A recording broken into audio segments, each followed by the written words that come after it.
On the last day of January, murderers gave this country 42 homicides, just 31 days into 2024. But one businessman and social activist notes, it's not just about the numbers, but also the trends. Why is it that we had 30 murders the first 17 days of January, only 8 murders after? Something happened.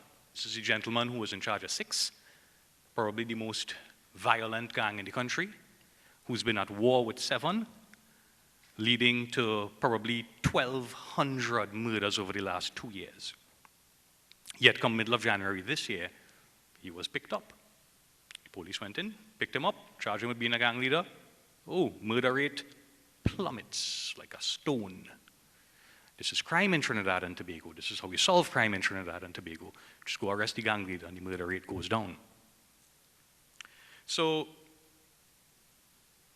what we need to understand here is that that is a temporary situation. A couple questions. Number one, it shows you the power that the gangs have.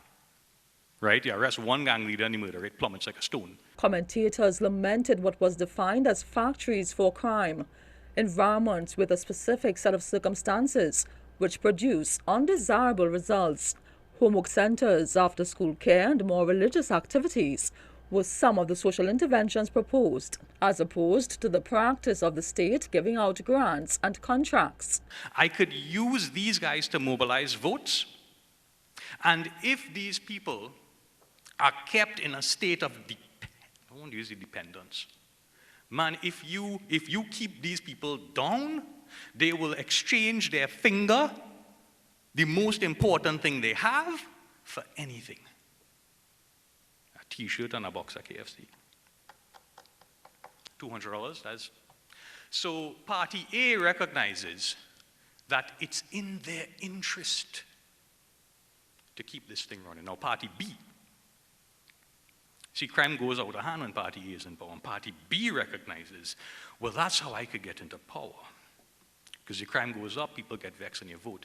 It's a sentiment echoed by Pastor Clive Dottin, who says an indisciplined and corrupt society can never win the war on crime. If you have one party practicing slick corruption and the other practicing bold-faced sick corruption, and we do have a third instrument to rely on, the country has arrived at checkmate.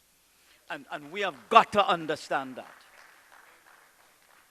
And who vexed laws? We need to have role model factories in every community where people are trained to be role models. And I'm calling for a national adoption program for troubled youth and families in crisis. Rynessa Cutting, TV6 News.